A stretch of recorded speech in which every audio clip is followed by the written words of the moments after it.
आरव जब वहां पहुंचा तो मालिक की चेतावनी सुनकर वो हंस पड़ा।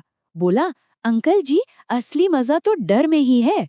और उसने जानबूझकर वही कमरा मांगा। उसे क्या पता था कि जिसे वो बस एक वीडियो का कंटेंट समझ रहा था, वो असल में उसकी जिंदगी का आखिरी कंटेंट बनने वाला था। और फिर घड़ी ने 12 बजाए। चारों तरफ एकदम मौत जैसा सन्नाटा था। तभी दरवाजे पर दस्तक हुई। ठक ठक ठक।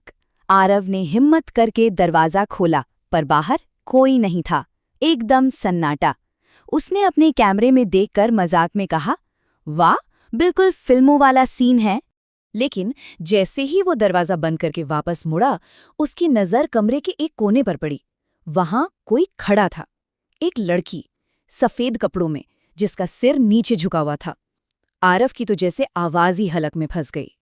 उस लड़की ने बहुत धीरे धीरे अपना सिर ऊपर उठाया और उसकी आंखें वो पूरी तरह से काली थीं। मतलब आंखों में सफेद हिस्सा होता ही नहीं है, उसकी आंखों में नहीं था। सिर्फ एक गहरा, ना खत्म होने वाला अंधेरा। देखिए, कोई भी होता तो वहां से भाग जाता, लेकिन आरव पर तो अपने व्यूज और सब्सक्राइबर का भूत सवार था। उसने फैसला किया कि वो रुकेगा। उसे इस सब कुछ रिकॉर्ड करना था, और यही उसकी सबसे बड़ी गलती थी। अगली रात उसे बाथरूम से पानी टपकने की आवाज आई। जब आरव अंदर गया तो वहां का शीशा पूरी तरह भाप से ढका हुआ था, और उस भाप पर जैसे किसी ने अपनी उंगलियों से लिखा हो, यहां से चले जाओ। इससे पहले कि वो कुछ समझ पाता, ठीक उसके कान के पास से एक ठंडी सी फुसफुसाहट आई, तुम भी नहीं जाओगे? आरव ने डर के मारे पलट कर देखा। वहां कोई नहीं था। वो बुरी तरह हाँफ रहा था। फिर उसने कांपते हाथों से कैमरे में रिकॉर्डिंग देखी, और जो दिखा उससे उसकी रूह कांप गई। फुटेज में वो लड़की, काली आंखों वाली लड़की, ठीक उसके पीछे खड़ी थी।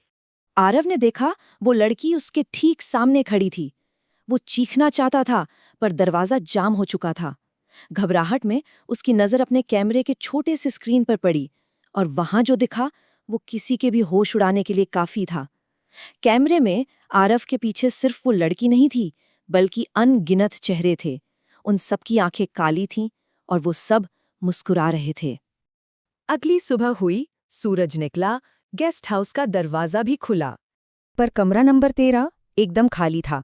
आरव का कोई नामो निशान नहीं था, जैसे वो वहां कभी आया ही ना हो। फर्श पर बस एक चीज पड़ी थी, उसका कैमरा। और वो कैमरा ऑन था। उसकी आखिरी रिकॉर्डिंग अपने आप चल रही थी। रिकॉर्डिंग में आरव कमरे में अकेला खड़ा था, लेकिन उसकी आंखें, वो भी अब पूरी तरह से काली हो चुकी थीं। उसने कैमरे की तरफ देखा और एक ठंडी, बेजान आवाज में बोला,